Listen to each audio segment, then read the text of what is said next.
Hello guys, welcome to EPD education. काहीच MS SET आणि NTDC NET या दोन्ही एक्झाममधील पेपर फर्स्टसाठी आपण प्रॅक्टिस बेस MCQज सिरीज पाहत आहोत. या सिरीजमध्ये सर्वात प्रथम रिसर्च ॲप्टिट्यूड, टीचिंग ॲप्टिट्यूड आणि कम्युनिकेशन या तीनही युनिट संदर्भात MCQज आपण कव्हर केलेत. त्यानंतर आजपासून ICT म्हणजेच इन्फॉर्मेशन अँड कम्युनिकेशन टेक्नॉलॉजी या संदर्भात मिक्स MCQज ॲनालिसिस आपण करणार आहोत. म्हणजे एक्झामिनेशनमध्ये ICT या टॉपिकवर कशा पद्धतीने क्वेश्चन येतील, ते क्वेश्चन तुम्ही कशा पद्धतीने सोडवले पाहिजे हे तुम्हाला हे लेसन पाहिल्यानंतर समजेल. या ठिकाणी ICT या युनिटची तुमची प्रॅक्टिस चांगल्या प्रकारे व्हावी त्या अनुषंगाने हे MCQज आपण प्रोव्हाइड करणार आहोत. फ्रेंड, आजचं लेसन पाहण्यापूर्वी एक छोटीशी इन्फॉर्मेशन. जर तुम्ही नेक्स्ट MS सेट एक्झाम किंवा NTDC नेट एक्झाम या एक्झामिनेशनचं प्रिपरेशन करत असाल तर दोन्ही एक्झाममधील पेपर फर्स्टसाठी एक डिटेल कोर्स आपण सुरू केलेला आहे. त्यामध्ये पेपर फर्स्टचा पूर्णपणे सिलेबस तुम्हाला कंप्लीट करून दिला जातो. त्या संदर्भात MCQज प्रॅक्टिस ही डेमो क्वेश्चन पेपर मार्फत आणि मॉक टेस्ट मार्फत देखील घेतली जाते. या कोर्समध्ये पेपर फर्स्टचा पूर्णपणे सिलेबस तुम्हाला कंप्लीट करून भेटेल. अदर कुठलाही अभ्यास किंवा अदर कुठलाही व्हिडिओ तुम्हाला पाहण्याची गरज पडणार नाही आहे. या कोर्स संदर्भात पूर्णपणे इन्फॉर्मेशन तुम्हाला हवी असेल तर तुम्ही आपल्या व्हॉट्सअप नंबरला मेसेज करू शकता. व्हॉट्सअप नंबर आहे 90 11 36 20 82. यावर मेसेज केल्यानंतर तुम्हाला कोर्स संदर्भात पूर्णपणे माहिती शेअर केली जाईल.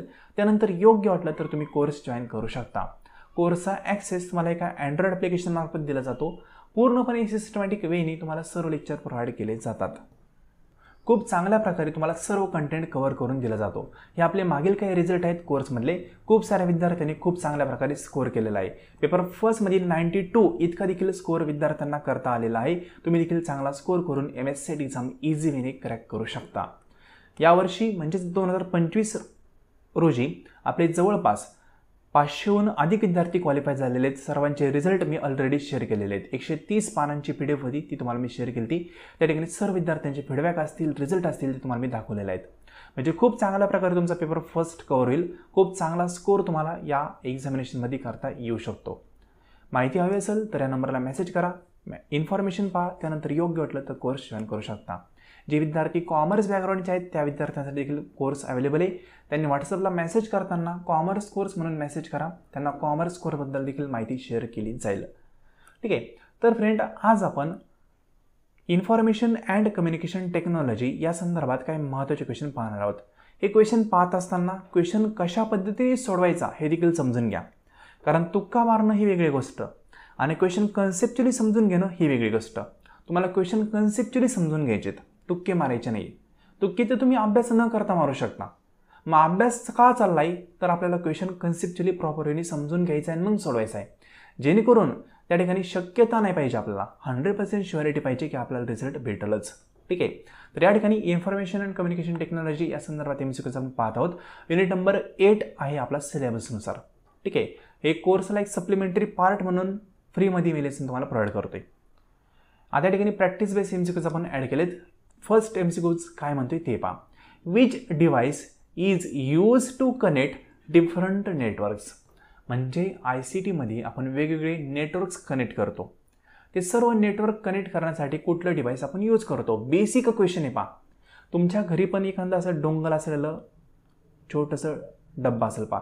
त्याला 2-3 शिंगा असतात, बरोबर ना. त्याला आपण काय म्हणतो, राउटर म्हणतो.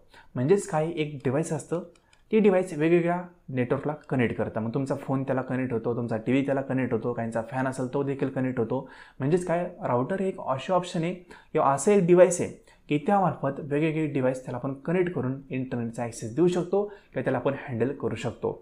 स्विच हे येणार नाही, हब येणार नाही, रिपीटर येणार नाही. Router is a correct option. Basic आहे पहा. अनेक जणांकडे राउटर असतं, तुमच्या घरी पण असेल.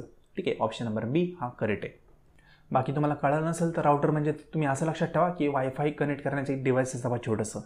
त्याला 2-3 असे अँटेना असतात. त्या अँटेनामार्फत तुमचं वायफाय कनेक्ट होतं. ठीक आहे. ते असतं राउटर. आता नेक्स्ट क्वेश्चन आहे सेकंड नंबरचा. काय म्हणते समजून घ्या. Intranet refer to. इंट्रानेटबद्दल विचारलं आहे, इंटर नाही, इंट्रा. ठीक आहे. आता इंट्रानेट म्हणलं तर विथिन बिल्डिंग किंवा विथिन ॲट अ ऑर्गनायझेशन म्हणजे काय, एका पर्टिक्युलर म्हणू शकतो सोसायटीचं किंवा एका पर्टिक्युलर ऑर्गनायझेशनचं जे नेटवर्क असतं त्याला आपण इंट्रा म्हणतो. इंट्रा म्हणजे काय, विथिन, आतल्या आत. ठीक आहे, त्याला आपण इंट्रा शब्द वापरतो. तर इंट्रानेट कोणतं असतं, इथं ऑप्शन नंबर फर्स्ट म्हणलंय द इंटरनेट फॉर एव्हरीवनसाठी नसतं ते. ठीक आहे. नंतर option number B, a private network within an organisation. Within an organisation म्हणलं म्हणजे काय, आतल्या आत जे नेट असतं ना त्याला आपण इंटरनेट असं म्हणतो. विथिन ऑर्गनायझेशन, जसं पहा तुमचं कॉलेज असेल तर कॉलेजमध्ये कॅम्पस वायफाय असतो, तो फक्त कॉलेजच्या एरियामध्येच तुम्हाला भेटतो, बाकी ठिकाणी भेटत नाही. ते झालं इंट्रानेट म्हणजे काय, आतल्या आत पर्टिक्युलर कॅम्पस पुरतं, त्याला आपण इंट्रानेट असं म्हणतो. मग विथिन ऑर्गनायझेशन जे नेट असतं त्याला आपण इंटरनेट म्हणतो. ते नॉर्मली प्रायव्हेट असतं, त्या पर्टिक्युलर ऑर्गनायझेशनचं ते असू शकतं. सिम्पल ना, जसं कंपन्यांमध्ये पहा तुमचं नेट चालत नाही फोनचं, पण कंपनीचं सेपरेट वायफाय असतं ते चालतं, त्याला आपण इंटरनेट असं म्हणतो. ठीक आहे, इंट्रानेट. सिम्पल कन्सेप्ट लक्षात ठेवा. फक्त सिम्पल सध्या इतकं लक्षात ठेवायचं, विथिन ऑर्गनायझेशन म्हणलं तर इंट्रा शब्द लागला काय, इंट्रा. बरोबर ना. कम्युनिकेशनमध्ये आपण एक कन्सेप्ट पाहिलेलं पहा, intra communication, inter communication. Intra म्हणजे काय, आपलं आपल्याशी, म्हणजे विथिन ऑर्गनायझेशन. ठीक आहे, लक्षात ठेवा, अवघडचं काही नाही आहे. तर ऑप्शन नंबर बी हा आपला करेक्ट आहे. सिम्पल क्वेश्चन आहे म्हणून जास्त काही वेळ लावत नाही, कारण कोर्समध्ये ह्या कन्सेप्ट आपण ऑलरेडी पाहिलेल्या आहेत. नेक्स्ट आहे question number 3. The first part of an email address before @ is called.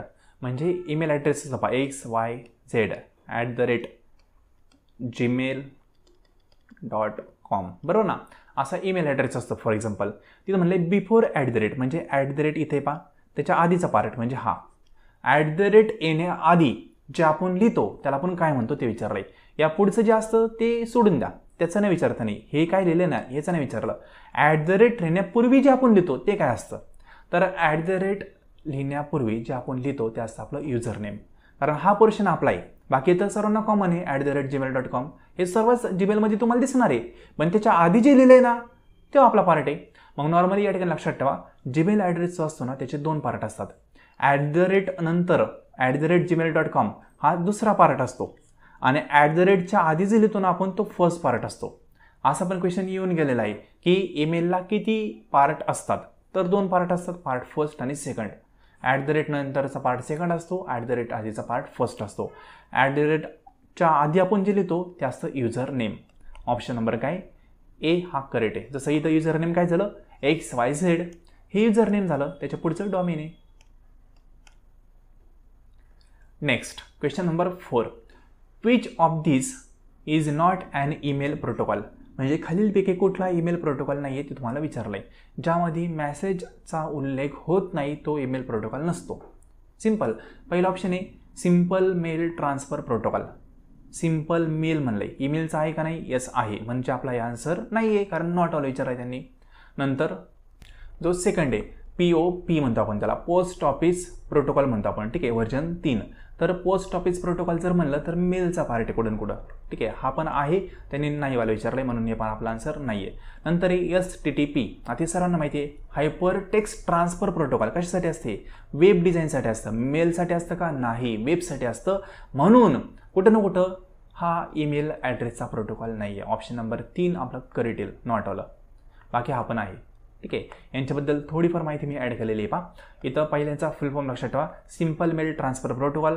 त्यानंतर POP व्हर्जन 3 फक्त, त्याचं व्हर्जन 4 असेल तर पुढचं सगळं सेम असतं, पोस्ट ऑफिस प्रोटोकॉलच असतं, फक्त व्हर्जन किती आहे ते दिलेलं असतं. ठीक आहे, त्यानंतर STTP म्हणजे hyper text transfer protocol.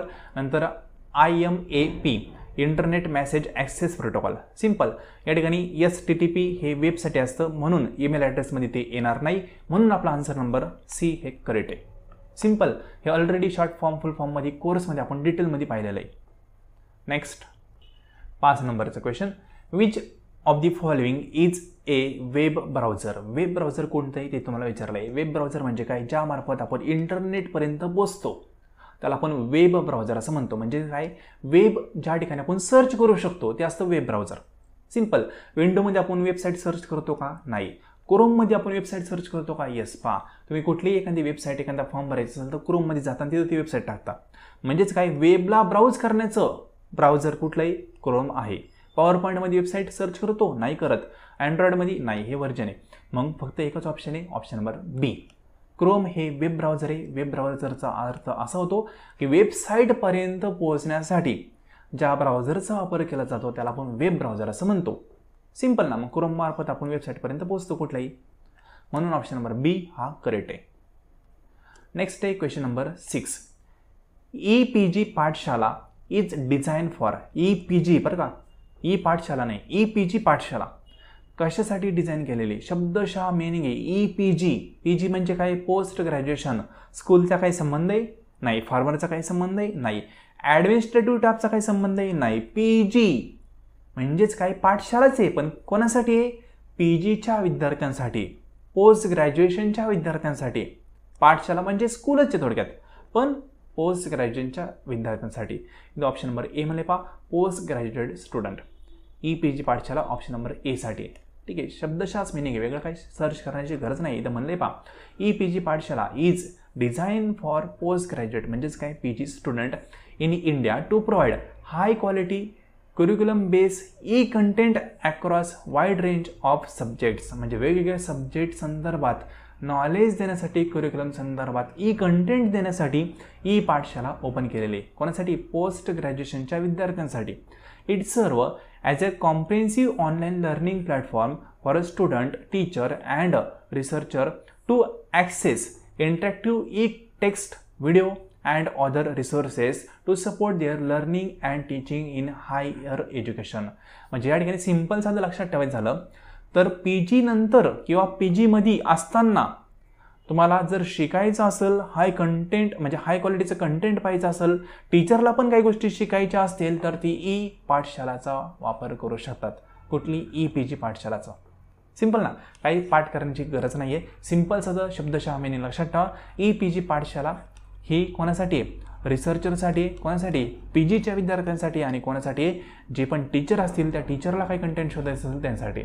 Simple ना, लहान मुलांसाठी नाही आहे, फक्त इतकं लक्षात ठेवायचं, कन्फ्युजन होऊन द्यायचं नाही.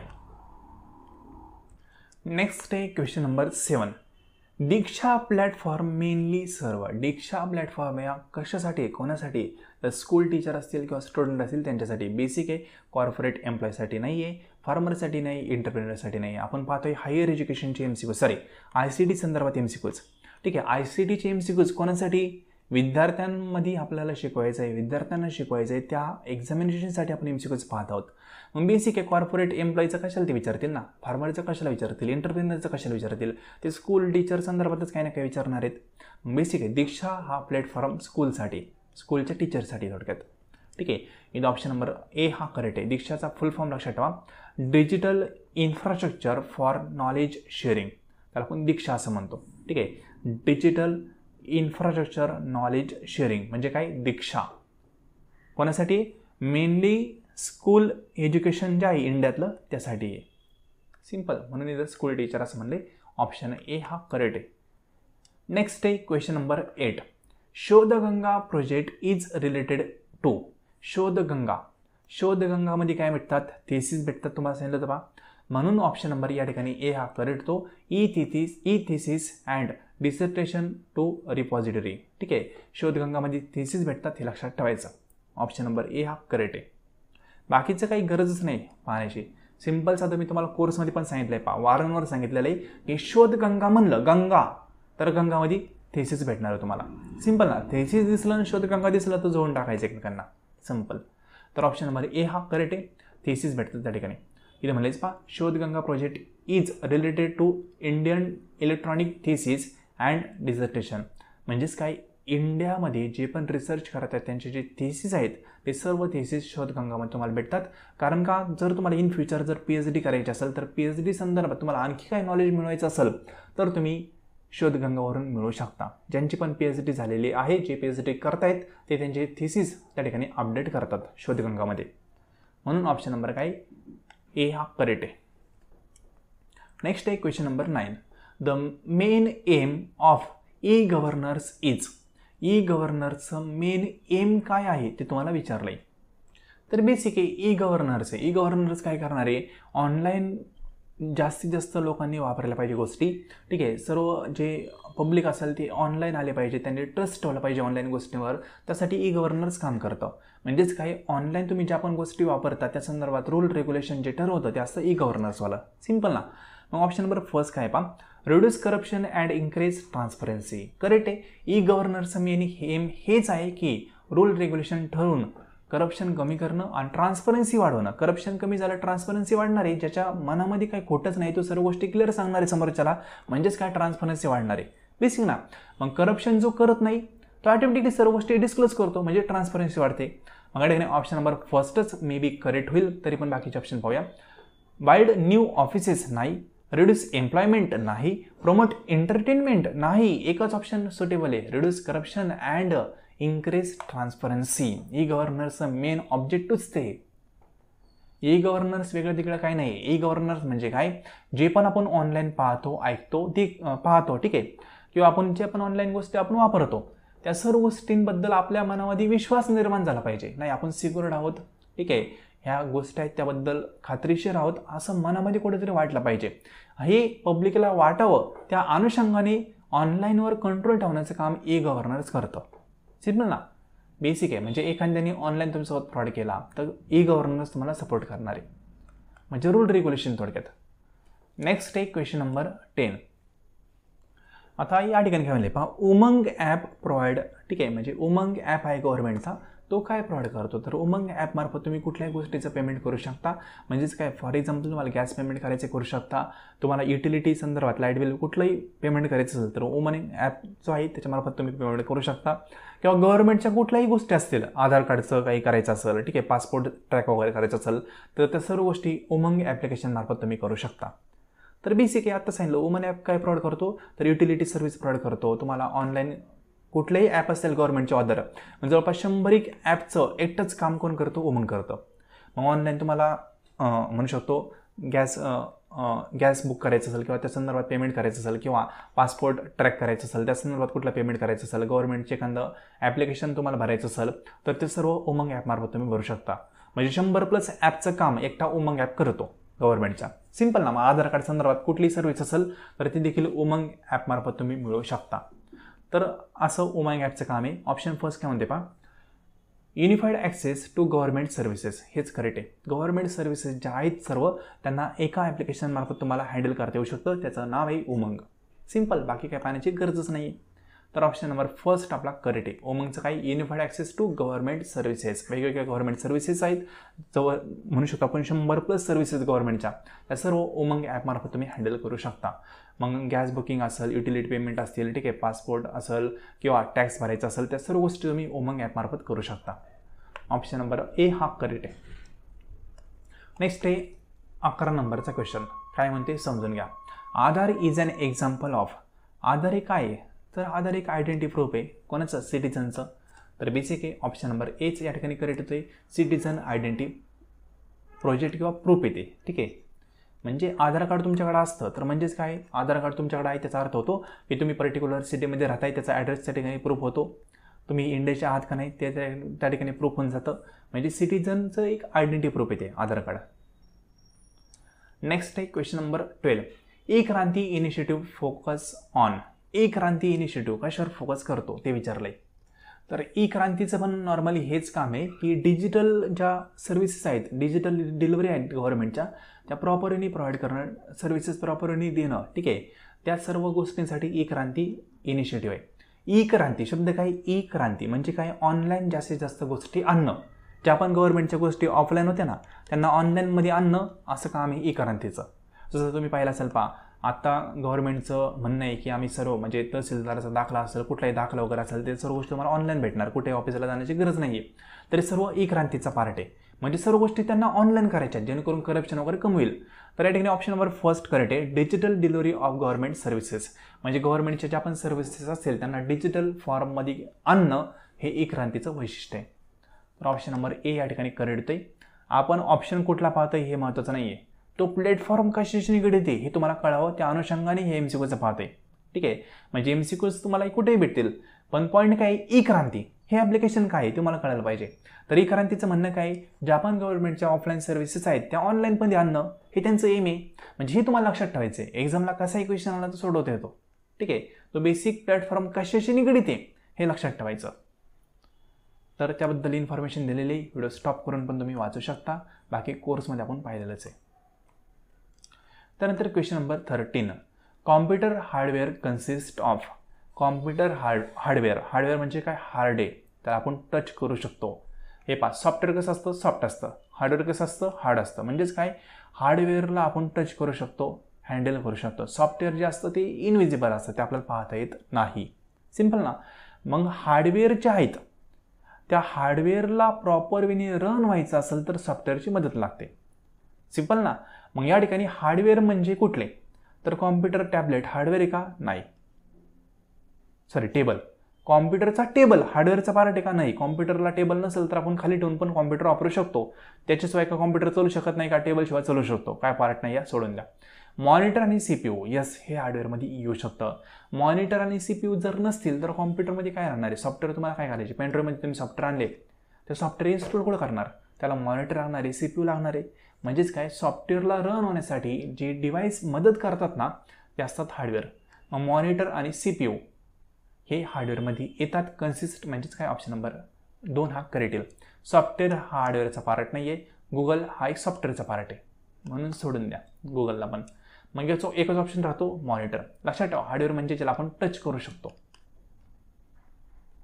नेक्स्ट आहे question number 14, which type of memory hold the computer startup routine. म्हणजे कॉम्प्युटर सुरू करताना कुठल्या प्रकारची मेमरी काम करते. बेसिक आहे पहा, ज्यावेळेस तुम्ही कॉम्प्युटरचं बटन दाबता त्यावेळेस कॉम्प्युटरमध्ये गोल गोल भिंगता पहा थोडं 2 मिनटं. ठीक आहे. नंतर त्याची स्क्रीन येते, नंतर आपण एकदा रिफ्रेश करतो. मग त्यावेळेस जी मेमरी काम करत असते ना ती कुठली मेमरी असते, तर ती असते read only memory. Option number काय, 3 हा करेक्ट. रोम आपण म्हणतो त्याला. ठीक आहे. रीड ओनली मेमरी म्हणजे कॉम्प्युटर स्टार्ट करताना जी मेमरी काम करते ती असते रोम. आणि कॉम्प्युटर सुरू झाल्यानंतर पूर्णपणे आपण कॉम्प्युटर बंद होईपर्यंत वापरतो त्यावेळेस जी मेमरी काम करते ना ती असते रॅम.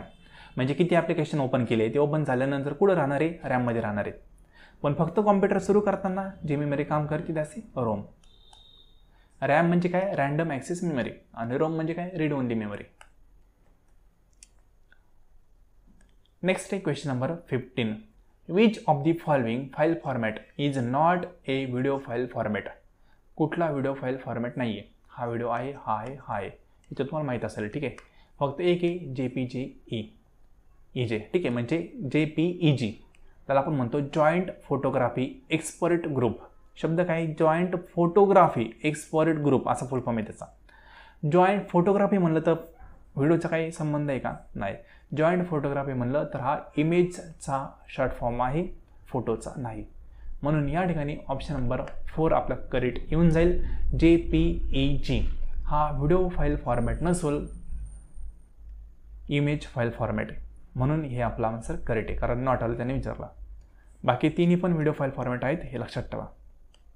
सिम्पल. तर आज आपण 15 क्वेश्चन पाहिले. 15 क्वेश्चनमध्ये काय पाहिलं आहे हे महत्त्वाचं आहे.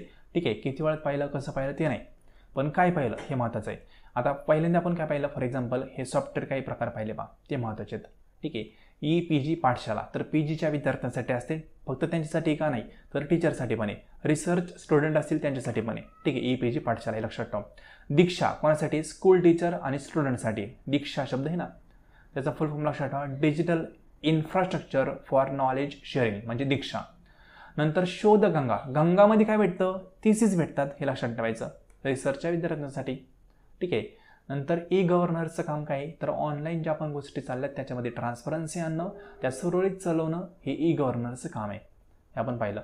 उमंग हा प्लॅटफॉर्म म्हणजे वेगळं तिकडं काही नाही, एक गव्हर्नमेंटचं ॲप्लिकेशन आहे. ते गव्हर्नमेंटच्या 100पेक्षा जास्त सर्व्हिसेस त्या ठिकाणी प्रोव्हाइड करतं. ठीक आहे. उमंग हे ॲप्लिकेशन. सिम्पल. नंतर क्रांती म्हणजे काय, गव्हर्नमेंटच्या ज्या आपण ऑफलाईन सर्व्हिसेस आहेत त्या ऑफलाईन सर्व्हिसेसला ऑनलाईनमध्ये आणण्याचं काम कोण करतं, क्रांती करतं, हे लक्षात ठेवायचं.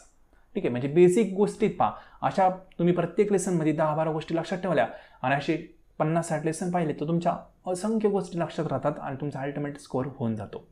अवघड असं नसतं काही, सोपं असतं. फक्त प्रॉपरली समजून घ्यायचं. एक गोष्ट एकदा समजून घेतल्यानंतर एक्झाम होईपर्यंत ते आपल्याला पुन्हा कुठेच पाहावं लागले नाही पाहिजे, अशा वेळी ते समजून घ्यायचे.